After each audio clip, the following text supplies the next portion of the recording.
French Express Courier Private Limited. Domestic International Cargo. உங்கள் இல்லம் தேடி வந்து courier booking delivery செய்து தரப்படும். டாக்டர் ஸ்ரீவர்மா ஆயுள் தரும் ஆயுர்வேதா அறுவை சிகிச்சை இல்லா குணம் ஆயுள் கால நிவாரணம். தென்னிந்தியர்கள் இந்தியை கற்க இந்தி பிரச்சார சபா நிறுவப்பட்டது போல வட இந்தியாவில் தென்னிந்திய மொழி ஒன்றை கற்றுக்கொள்ள உத்தர பாரத தமிழ் பிரச்சார சபாவையோ திராவிட பாஷா சபாவையோ நிறுவ முடிந்ததா என முதலமைச்சர் மு.க.ஸ்டாலின் கேள்வி எழுப்பியுள்ளார். முதலமைச்சர் மு.க.ஸ்டாலின் திமுக தொண்டர்களுக்கு எழுதிய கடிதத்தில் பாஜக நிர்வாகியான அன்பு சகோதரி தமிழிசை சவுந்தரராஜன் எனக்கு மும்மொழியில் வாழ்த்து தெரிவித்து பதிவிட்டிருந்தார். தமிழிசையின் மும்மொழி வாழ்த்தில் இந்தி இடம்பெறவில்லை. அதுதான் தமிழ்நாட்டில் நிலவுகிற உணர்வின் வெளிப்பாடு. தமிழ் ஆங்கிலம் 2 மொழிகளில் அமைந்த வாழ்த்திற்கு பிறகு தெலுங்கு மொழியில் வாழ்த்து இருக்கிறார். உங்களில் ஒருவனான எனக்கு தெலுங்கு தெரியாது, நான் படித்ததும் இல்லை. தெலுங்கானா மாநில ஆளுநராக இருந்த சகோதரி தமிழிசை அவர்கள் தெலுங்கு மொழியை அறிந்திருக்க வாய்ப்பு உண்டு. ஆனால் அவர் தெலுங்கு மொழியை பள்ளி பருவத்திலேயே படித்து அதனை தெரிந்து கொள்ளவில்லை. தெலுங்கை தாய் மொழியாக கொண்ட மாநிலத்தில் பணியாற்றியதால் பழக்கத்தின் மூலமாக அறிந்து கொண்டிருக்கிறார்.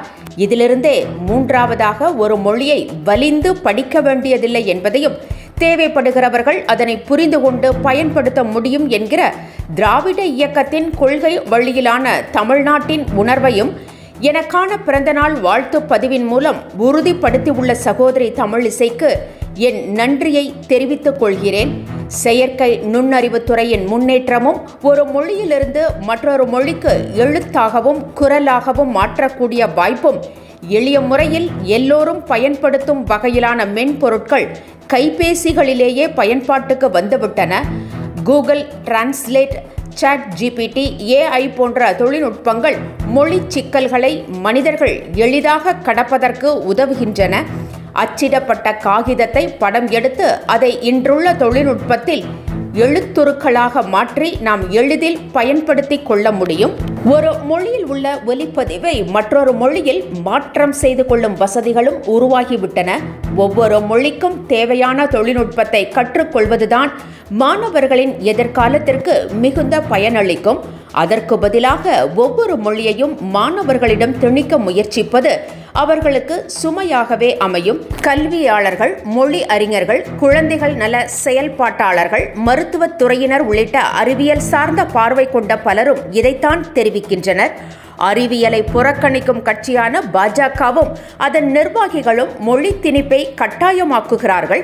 பாஜகவின் நோக்கமே தமிழ்நாட்டில் ஆதிக்க இந்தியையும் சமஸ்கிருதத்தையும் கட்டாயமாக திணிக்க வேண்டும் என்பதுதான். திமுகவினர் நடத்தும் பள்ளிகளில் மட்டும் இந்தி கற்றுத்தரப்படுகிறது என்று விமர்சனம் செய்கிறார்கள். உரிய அனுமதியுடன் எந்த கட்சியை சார்ந்தவர்களும் எந்த ஒரு கட்சியையும் சாராதவர்களும் பள்ளிக்கூடங்களை நடத்த முடியும். திமுகவினரில் மாநில அரசின் பாடத்திட்டத்தின் கீழ் தனியார் பள்ளிகளை நடத்துகிறவர்களும் ஒன்றிய அரசின் சிபிஎஸ்இ பாடத்திட்டத்தின் கீழ் பள்ளிகளை நடத்துகிறவர்களும் உரிய அனுமதியுடன் தான் நடத்துகிறார்கள். தனியார் சிபிஎஸ்இ பள்ளிகளில் இந்தி கற்றுத்தரப்படுகிறது என்றால் அதற்கு காரணம் ஒன்றிய அரசின் கல்விக் கொள்கைதானே தவிர திமுகவினரோ வேறு எந்த கட்சியினரோ தனிப்பட்ட முறையில் காரணமாக மாட்டார்கள். தமிழ்நாடு அரசின் பாடத்திட்டத்தின் கீழ் செயல்படும் ஆயிரக்கணக்கான தனியார் பள்ளிகள் எதிலும் மும்மொழி திட்டம் கிடையாது. இந்தி மொழி என்பது கட்டாயம் இல்லை.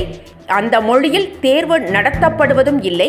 இது தெரிந்திருந்தும் அரசியல் நோக்கத்துடன் பேசும் பாஜக நிர்வாகிகள் தனியார் பள்ளியில் படிக்கும் பணக்கார குடும்பத்து மாணவர்களுக்கு கிடைக்கும் இந்தி படிக்கும் வாய்ப்பு ஏழை மாணவர்களுக்கு ஏன் வழங்கப்படவில்லை என்று ஏதோ தமிழ்நாட்டு ஏழை மாணவர்கள் மீது இவர்களுக்கு மட்டும்தான் அக்கறை உள்ளது போல வேடம் போடுகிறார்கள். பாஜக ஆட்சி செய்கின்ற இந்தி பேசும் மாநிலங்களில் கூட அரசு பள்ளிகளை விட தமிழ்நாட்டில் இந்திக்கு இடமில்லாத இருமொழிக் கொள்கை வழியிலான அரசு பள்ளிகள் மற்றும் அரசு உதவி பெறும் பள்ளிகளின் தரம் உயர்ந்தே இருப்பதை ஒன்றிய அரசின் புள்ளி விவரங்களே தெரிவிக்கின்றன. இந்தியாவின் தென் மாநிலங்களில் உள்ளவர்கள் இந்தி மொழியை கற்பதும் வட மாநிலத்தவர்கள் தென்னிந்திய மொழிகளில் ஒன்றை கற்பதும் தேச ஒற்றுமைக்கு வழிவகுக்கும் என காந்தியடிகள் நம்பினார். அவருடைய விருப்பத்தின் அடிப்படையில் உருவானதுதான் தட்சிண பாரத இந்தி பிரச்சார சபா. தென்னிந்தியர்கள் இந்தியை கற்க தட்சிண பாரத இந்தி பிரச்சார சபா நிறுவப்பட்டது போல வட இந்தியாவில் தென்னிந்திய மொழி ஒன்றை கற்றுக்கொள்ள உத்தர பாரத தமிழ் பிரச்சார சபாவையோ திராவிட பாஷா சபாவையோ நிறுவ முடிந்ததா? சென்னை மாகாணம் என்ற பெயர் இருந்த காலத்திலேயே தமிழ்நாடு காங்கிரஸ் என்று பெயர் வைக்கச் செய்தவர் காந்தியடிகள். தமிழ்நாட்டில் தற்போது ஓடும் ரயில்களுக்கு கூட இந்தி சமஸ்கிருத பெயர்களை வைப்பவர்கள் ஒன்றிய பாஜக ஆட்சியாளர்கள். தமிழையும் பிற மொழிகளையும் அழிப்பதுதான் அவர்களின் இரகசிய திட்டம். அதை வெளிப்படையாக எதிர்க்கும் வலிமை கொண்டதுதான் திராவிட இயக்கம். பாஜக ஆட்சி செய்கின்ற இந்தி பேசும் மாநிலங்களில் உள்ள அரசு பள்ளிகளை விட தமிழ்நாட்டில் இந்திக்கு இடமில்லாத இருமொழிக் கொள்கை வழியிலான அரசு பள்ளிகள் மற்றும் அரசு உதவி பெறும் பள்ளிகளின் தரம் உயர்ந்தே இருப்பதை ஒன்றிய அரசின் புள்ளி விவரங்களே தெரிவிக்கின்றன என்று முதலமைச்சர் தெரிவித்திருக்கிறார். Branch express courier private limited domestic international cargo உங்கள் இல்லம் தேடி வந்து கொரியர் புக்கிங் டெலிவரி செய்து தரப்படும். டாக்டர் ஸ்ரீவர்மா ஆயுள் தரும் ஆயுர்வேதா அறுவை சிகிச்சை இல்லா குணம் ஆயுள் கால நிவாரணம். என்றும் உங்களுடன் மை இந்தியா. முக்கிய செய்திகளை உடனுக்குடன் தெரிந்து கொள்ள சப்ஸ்கிரைப் பண்ணுங்க, பெல் பட்டனை பிரஸ் பண்ணுங்க. என்றும் உங்களுடன் மை இந்தியா.